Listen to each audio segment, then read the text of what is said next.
Bonjour, cette semaine, Canada21.tv revient sur le buzz d'un chanteur français à Montréal.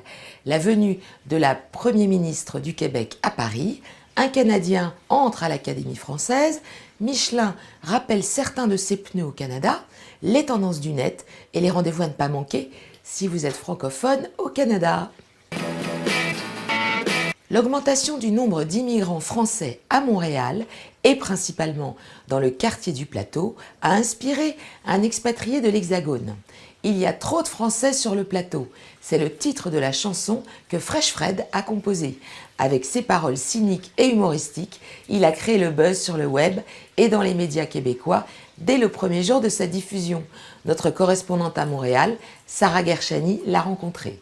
Je me balade tranquillement dans les rues du Plateau et partout j'entends le même accent de merde et les expressions parisiennes qui m'agressent. Lui, c'est Fred Fresh, un Français arrivé au Québec il y a 2 ans. Cette chanson cynique et humoristique, c'est lui qui l'a composée.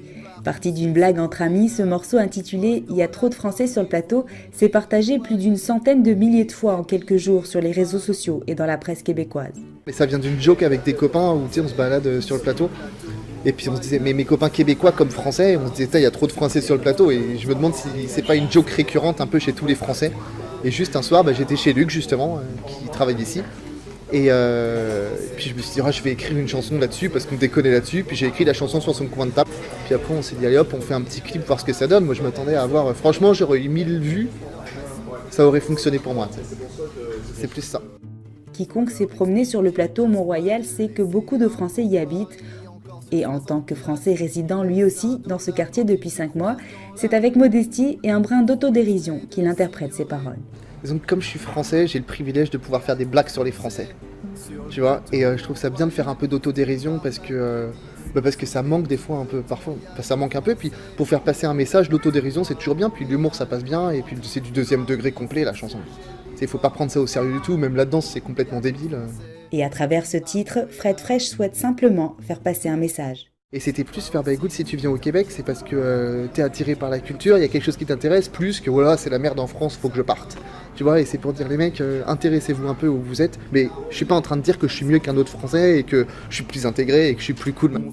Pour les fans, Fred Fresh sera en concert ce mercredi 18 décembre à la Sala Rossa et le 20 décembre prochain au cabaret du Myland durant le Couscous Comedy Show. Si un jour y a plus de Français à Montréal, c'est que tout va bien en France, c'est pas près d'arriver moi ce jour, je serai toujours ici. La Charte des valeurs a rattrapé Pauline Marois à Paris. Le débat sur la laïcité a ressurgi au cours d'un déjeuner vendredi dernier entre la Première ministre du Québec et son homologue français Jean-Marc Ayrault.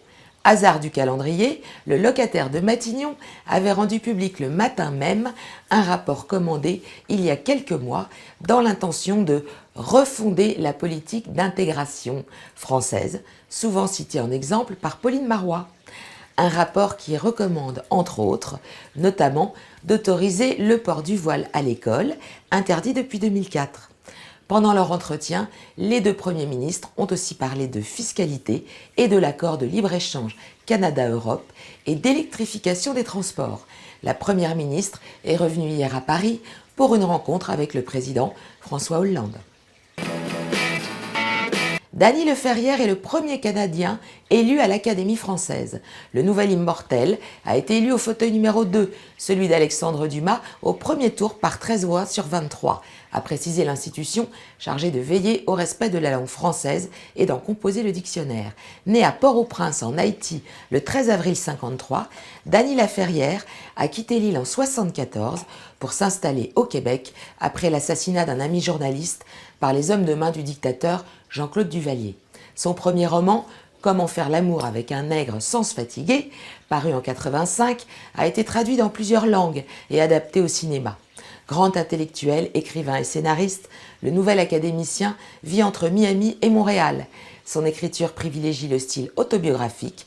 Il a reçu en 2009 le prix Médicis et le Grand Prix du livre de Montréal pour son roman L'énigme du retour, qui raconte son retour en Haïti à la suite de la mort de son père.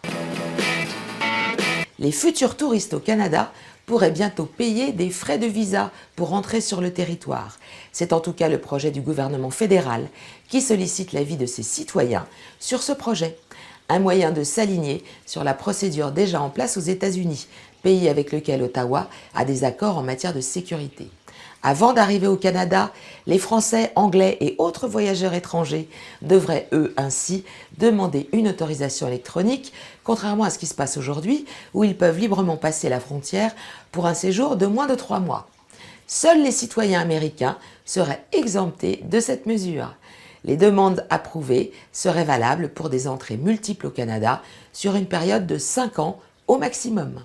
Certains élèvent déjà la voix, notamment sur la collecte des données des voyageurs et leur utilisation, sachant que ces informations pourront être conservées pendant 15 ans. L'Agence fédérale citoyenneté et immigration accepte tous les avis sur cette question jusqu'à mi-janvier. Michelin North America rappelle 76 000 de ses pneus LTX-M/S commercial au Canada.